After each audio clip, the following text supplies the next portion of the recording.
The focus of the spiritual warrior is peace. Now, there are many kinds of warriors in this world.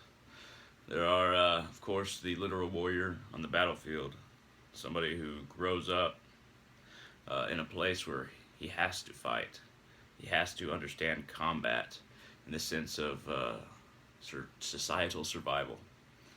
Um, and then there are the kind of warrior that we all have to be. And the kind of warrior that every single human being has to be is the kind of warrior that fights alone on the battlefield. And this battlefield isn't somewhere external. It's the very fabric of a human being.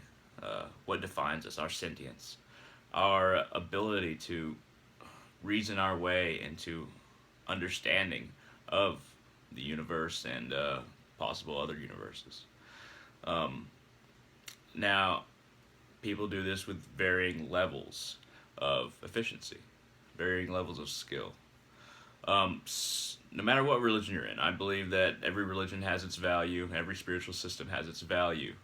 No matter what system you're in, um, you are skillful if you do not inflict your will onto others, but control yourself to the extent that you do not feel a desire to conquer others. You do not feel a desire to strain yourself uh, morally in order to gain power, in order to gain respect. And self-respect is really what most people who are fighting to gain respect really want, but external fights for respect, for status, they're meaningless. They are an attempt to solve a problem that can't be solved outside of one's own mind, outside of one's own soul and being. Um, Now, I've never been a warrior on a battlefield. Um, I've had a gun in my face before. I've had knives up against me before, and I've been to places where there were some very bad people that I do not wish to go back to. Uh, thank God I'm not anywhere near the kind of person I was when I was sent to those places. But um, what I have tried to become is a spiritual warrior. And really, this is a universal battle we each have to face for ourselves. And it's not something that can be done alone. We have to learn. We have to learn from other people. We have to learn from life itself. We have to learn what is the universe trying to tell us? What is the imminent nature of cause and effect driving us toward? What is our destiny?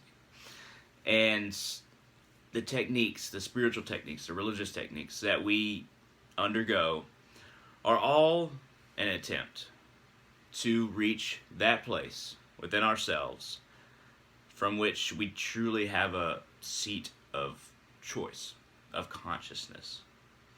When we truly understand choice and how we only have choice within ourselves and not externally, because we can't control and shouldn't control any external matters. Once we realize that within is the realm of action, within is the realm through which we can create our own worlds to aid our soul in traveling over these emotions, these terrible fears and attachments. Once we realize that that world is ours to command, that realm is everyone's, the personal realm, then we can start the journey, and the ending, it may seem like an ending comes when we die, but I believe that death is just another transition in this internal realm. The internal realm transitions from one brain to the housing of another brain. And, we don't remember as we would remember our last birthday, the last time we went to school, when we were a kid. We don't remember in that way, but this is a mercy. The reason we don't remember is so that we can start over and not have the same attachments and fears that we had in past lives. And with that freedom, with that reincarnation, the ultimate mercy of choice is enhanced. And we never lose the progress that we've made from life to life. And we never really lose what we learned, even if we don't remember the knowledge. It's always a part of us. And wherever you are in your life, you fought a long time to get there. Longer than you know, in my opinion, in my understanding. I could be wrong, but in my understanding. So, on that path that you're on, take the moment, take every single moment where you feel that you are getting in touch with your being, where you feel that there's a problem that you need to address. Solve it within and do so bravely. Learn methods. Whatever religion you're a part of or lack thereof, or spiritual system you're a part of or lack thereof, learn the methods that you want to use to fight those battles. And fight them within. Fight them for that one self beyond our small self. Being a spiritual warrior is not easy.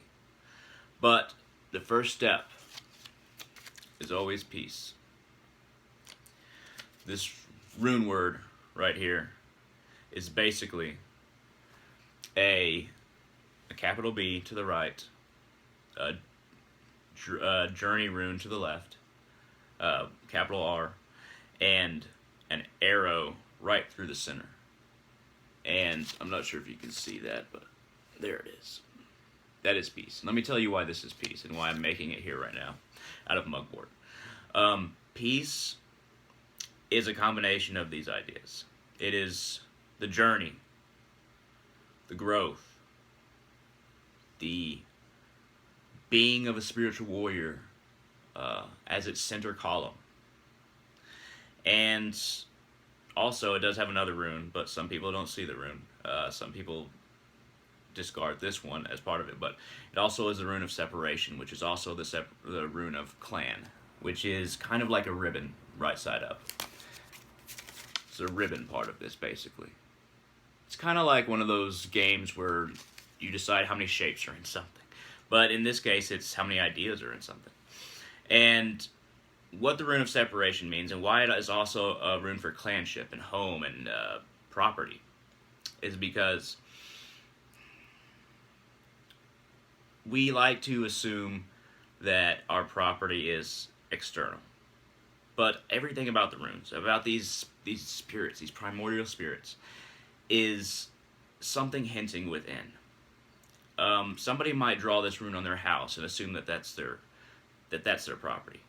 But I propose that the rune Othila, the rune of separation and property, I propose that this rune is a beckoning to the destiny of controlling our inner property, of controlling ourselves to the extent where we don't need to control anything else. And that's why it's called separation in many translations, because we are truly separated and individual in these spiritual battles. And once we work past the idea of attachment, the feeling of attachment, the being of attachment to things that make us feel good, that we want, we claim ownership and our rights to the destiny of our being. The destiny of our being that lasts beyond multiple lives. And this is why it is peace. Control of oneself. Growth, journey, and the spiritual warrior. These are all one. These are all a human being. And peace is our ultimate nature as human beings. Peace is the goal, the method, and a lot of the time the misunderstanding, the pain, because we can't accept it. But peace is the battle to be fought. As paradoxical as that might seem. Peace within. Find it, my brothers and sisters. And once you find that peace, you won't need anyone else's words. You'll see your path very clearly. You'll accept it, and you'll move forward as a property owner of your own destiny, of your own fate, of your mission, your specific mission to add on to truth, to cast your lots into infinity. Thank you very much for watching. I hope you enjoyed this video about being a spiritual warrior and what it means. I make a lot of videos about being a spiritual warrior, but this one was about how to accept oneself and to accept the reality of the external world being not ours or anyone's, and working towards ourselves as a warrior through the method of peace. Thank you very much for watching.